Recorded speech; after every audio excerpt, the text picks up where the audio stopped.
Hello students, good morning. कैसे हैं आप सब? आई होप आप ठीक होंगे। तो आज अपन बात करने वाले हैं बोहर मॉडल के एप्लीकेशन की बात करने वाले हैं। ठीक है, बोहर मॉडल मैंने आपको पढ़ा दिया था। ठीक है, जस्ट थोड़ा सा बोहर की बातें कर लेते हैं हम रफली। बोहर ने आपको क्या क्या बताया। देखो, बोहर मॉडल के बारे में पहली बात क्या है बोहर मॉडल। तो भाई 5 पोस्टुलेट उसने दिए थे, 5 परिकल्पनाएं की थी, उन्हीं को अपन एक फॉर्म में जानते हैं, तो वो बोहर मॉडल है। पहली परिकल्पना में क्या बताया था, फटाफट से बता दीजिए। mv स्क्वायर बराबर जेड स्क्वायर अपॉन आर। दूसरी परिकल्पना में क्या बताया था कि न्यूक्लियस के पास से स्टार्ट करो, KLMNO, बहुत सारे ऑर्बिट का नोमेनक्लेचर, जैसे अपना नामकरण करते हैं पंडित जी जन्म के बाद, वैसे ऑर्बिट का नामकरण किया था, या फिर 1 2 3 4 5 बोल दो। ठीक है, तीसरे ऑर्बिट में क्या बताया था कि कोई न्यूक्लियस के अराउंड इलेक्ट्रॉन रिवॉल्व कर रहा है, तो ना तो वह एनर्जी को लेगा ना देगा, मतलब कोई लेना देना नहीं है। यानी कि जो इलेक्ट्रॉन मूव करता है उसकी एनर्जी फिक्स होती है, एक ही ऑर्बिट में वो घूमे तो। फोर्थ पोस्टुलेट में क्या बताया था कि वो इलेक्ट्रॉन अगर अपने ऑर्बिट के अलावा दूसरे ऑर्बिट में जाना चाहता है तो उसको एनर्जी चेंज करनी पड़ेगी। ठीक है, और अगर कहां क्या चेंज होगा, कम एनर्जी वाले ऑर्बिट से ज्यादा एनर्जी वाले ऑर्बिट में जाता है तो क्या होगा, गेन करनी पड़ेगी, और ज्यादा वाले से कम में आएगा तो एनर्जी का लॉस करना पड़ेगा, एनर्जी रिलीज करनी पड़ेगी। और फिफ्थ वाले पोस्टुलेट में बहुत अच्छी बात बताई थी कि MVR बराबर, MVR क्या होता है, एंगुलर मोमेंटम होता है आपका कोणीय संवेग, वो क्या होता है NH/2π। मतलब यहाँ पे हमारे ये मीनिंग था इसका कि ऐसे ऑर्बिट जिनका एंगुलर मोमेंटम, ठीक है, जब कोई चीज सर्कुलर पाथ में घूमते हैं तो वहां पे कौन से मोमेंटम की बात करते हैं अपन, एंगुलर मोमेंटम की।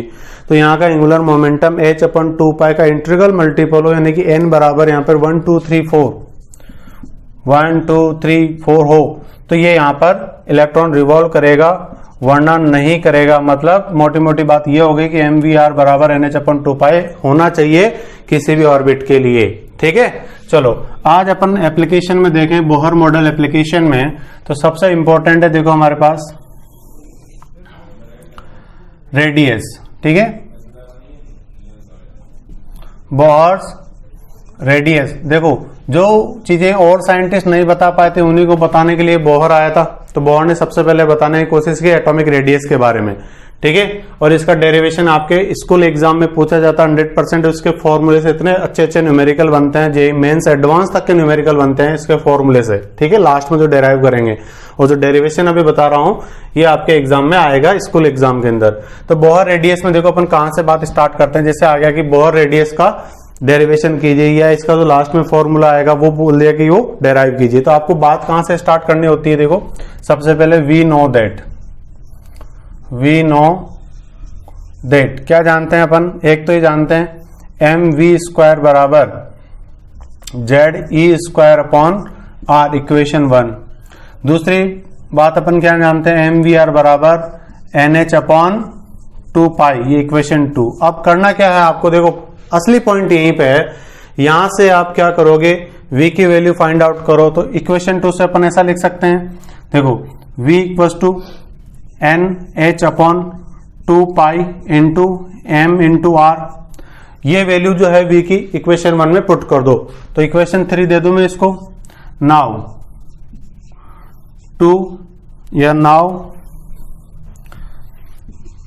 By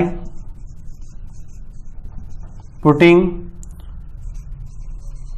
value of V in equation 1, जैसे इक्वेशन 1 में आप पुट करोगे V की वैल्यू ये वाली, तो M multiply by V square करना है, तो NH/2π MR, ये वैल्यू पुट कर दी, इसका स्क्वायर कर देंगे, बराबर क्या है ZE स्क्वायर अपॉन R। ठीक है, यहां तक क्लियर है। अब आगे देखते हैं, देखो क्या होगा।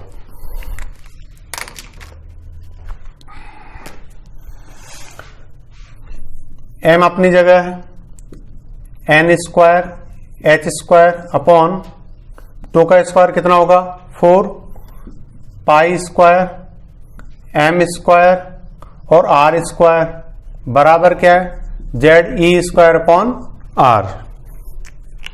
ठीक है,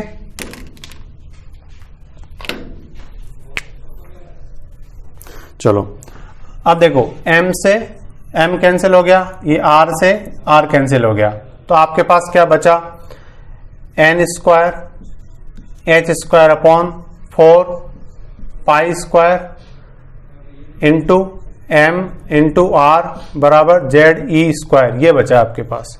अब आपको फाइंड क्या करना है, r, ठीक है।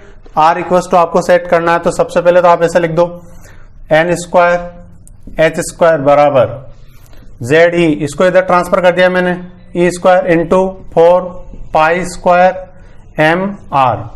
अब r बराबर आप क्या लिख सकते हो, r बराबर n square h square upon Z E square into 4 pi square m, ठीक है। ये लिख दिया आपने, केवल r को रख दिया इधर, बाकी ये पूरी term 4 pi square m Z square को अपॉन में भेज दिया।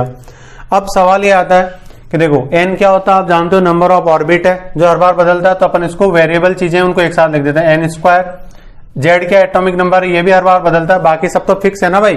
कैसे, h स्क्वायर मतलब h क्या प्लैंक कांस्टेंट है जिसकी वैल्यू आप जानते हो, ठीक है। 4 भी कांस्टेंट है।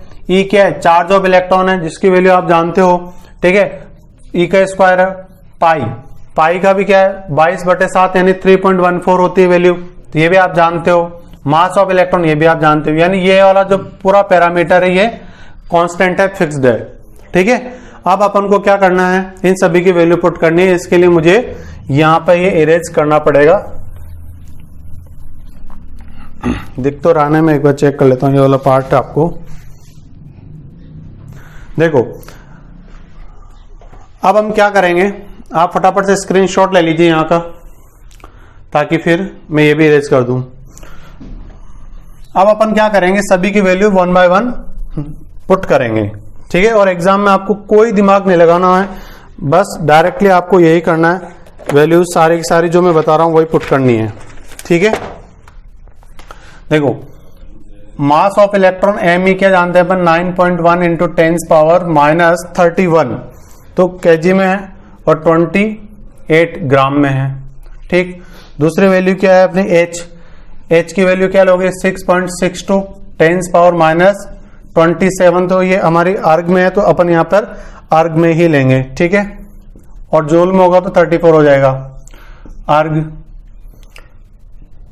फिर कौन बचा, E की वैल्यू इलेक्ट्रोस्टैटिक यूनिट में 4.8 इंटू 10⁻10 ESU इलेक्ट्रोस्टैटिक यूनिट। फिर कौन बचा आपका, पाई की वैल्यू आप रखोगे यहां पर 3.14, ठीक। H हो गया, E हो गया, मास सब कुछ हो गया। अब ये सारी वैल्यू अपन रख के पहले इसको हल कर लेते हैं, या नहीं भी करते हैं तो मैं आपको तरीका बता रहा हूं, आप तो एग्जाम में से करना। R equal to n square अपनी जगह रहेगा भाई, z अपनी जगह रहेगा, मल्टीप्लाई बाई h का स्क्वायर करना आपको ऊपर, आप क्या करोगे 6.62 इंटू 10⁻27 का स्क्वायर करोगे सिंपली। फिर क्या करोगे 4 मल्टीप्लाई ई स्क्वायर करोगे, यानी कि 4.8 इंटू 10⁻10 का स्क्वायर करोगे, इंटू पाई का स्क्वायर यानी 3.14 का स्क्वायर करोगे, ठीक है। ये आप और m, ये m है यहां पे, ठीक है। m का स्क्वायर करना है नहीं आपको, तो m सीधा सीधा ऐसे पुट करना है, क्लियर। 9.1 इंटू 10⁻28। अब मैं ये कहना चाह रहा हूं आपसे कि ये जो पूरा मैथमेटिक्स का जो टर्म है इसको अपन सॉल्व करेंगे, ठीक है। इसे अपन चाहते तो सेपरेटली भी हल कर सकते थे। जब इसको अपन सॉल्व करेंगे पूरी की पूरी टर्म को, तो ये अपने पास फाइनली आएगा, देखो r बराबर n स्क्वायर अपनी जगह z इंटू 0.529 इंटू 10⁻8 सेंटीमीटर। अब आपको स्कूल एग्जाम में इसको मल्टीप्लाई करके सॉल्व करके बताना ये जरूरी नहीं है, आपको सीधा इसके बाद ये वैल्यू याद रखनी है 0.529, ठीक है। और आप चाहो तो प्रैक्टिकली आप सॉल्व भी कर सकते हो रफ कॉपी में, ठीक। अब देखो यहां पर r इक्वल टू ये हो गया सेंटीमीटर में, तो ये हमारा रेडियस का फॉर्मूला आ गया। बट न्यूमेरिकल कभी भी आपका सेंटीमीटर में नहीं आएगा। जेईई मेंस और नीट के अंदर स्कूल में यहां तक काम चल गया, तो मैंने आपको बता रखा है सेंटीमीटर है, अब आप इसको मीटर में कन्वर्ट करो, ठीक है, फिर एंगस्ट्रम में कन्वर्ट करो फटाफट से, और 3 फॉर्मूले आप बनाओगे, ठीक है। एक बनेगा आपका, अब देखो सब में n स्क्वायर अपॉन जेड यही रहेगा, n स्क्वायर अपॉन जेड यही रहेगा, ठीक है। बस ये वैल्यू भी 0.5 to 9 सेम रहेगी। देखना यह है कि आप यहां पर सेंटीमीटर, मीटर और एंगस्ट्रम में कैसे कन्वर्ट करते हो, ठीक है, क्लियर। इसका भी आपको बता रखा है। अब हमारे पास फाइनल जो फॉर्मूला होगा, देखो ये n को किसको रिप्रेजेंट करता है, नंबर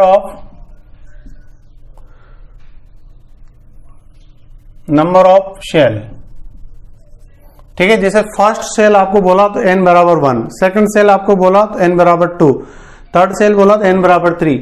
z किसको रिप्रेजेंट करता है, एटॉमिक नंबर। जैसे हाइड्रोजन बोला तो एटॉमिक नंबर कितना हो गया, 1, ठीक है, क्लियर। अब ये देखो, ये आपने कन्वर्ट कर लिया होगा, फटाफट से आंसर होगा आपका 0.5 to 9 इंटू 10 पावर -10 मीटर, क्योंकि देखो 1 मीटर बराबर क्या बता रखा आपको, 10 के पावर 2 सेंटीमीटर, 1 सेंटीमीटर बराबर क्या बता रखा, 10 की पावर -2 मीटर। तो यहाँ पे 10 की पावर -8 पहले से है, 10 की पावर -2 और जोड़ दोगे तो -10 मीटर। अब आते हैं एंगस्ट्रम में। एंगस्ट्रम में क्या बता रखा है, 1 मीटर बराबर, कन्वर्जन का पूरा लेक्चर बना के डाल रखा है आपको, ठीक है। 1 मीटर में होता है 10 की पावर 10 एंगस्ट्रम, ठीक है। तो 1 एंगस्ट्रम में कितना होगा, 10 की पावर -10 मीटर। अब 10 की पावर -10 को आप फटाफट क्या लिख दोगे, तो 0.5 to 9 इंटू 10 पावर -10 को आपने क्या लिख दिया, एंगस्ट्रम। तो 0.5 to 9 इंटू 1 एंगस्ट्रम हो गया भाई ये। तो बेटा जो शानदार फॉर्मूला हमारा बनाना लास्ट, जिसे अपन कहेंगे एकदम धड़कन है फॉर्मूला, जिससे बहुत सारे न्यूमेरिकल होंगे एंगस्ट्रम में, Z इंटू 0.5 to 9 एंगस्ट्रम, ये फॉर्मूला आपको याद रखना है, ठीक है। इसे इक्वेशन नंबर जो भी देना हो दे देना। ये रेडियस का फाइनली अपना फॉर्मूला है, जिससे अपन आगे चल के बहुत सारे न्यूमेरिकल करेंगे, क्लियर। अब इसके क्या एस्पेक्ट्स हैं, आगे कितना इंपॉर्टेंट है, कितना जबरदस्त है, ये अब मैं आपको नेक्स्ट क्लास में बता पाऊंगा, ठीक है। बाकी बहुत अच्छे से आपको ये फॉर्मूला याद होना चाहिए। 0.5 to 9 angstrom, n square Z, याद रखना n स्क्वायर जेड है यहां पर, ठीक है। ये डेरिवेशन हो गया स्कूल एग्जाम के हिसाब से, और फॉर्मूला किस एग्जाम के लिए इंपॉर्टेंट है, कंपटीशन के लिए, ठीक। चलो इसके बाद की चर्चा अपन अगली क्लास में करेंगे। धन्यवाद, थैंक यू सो मच।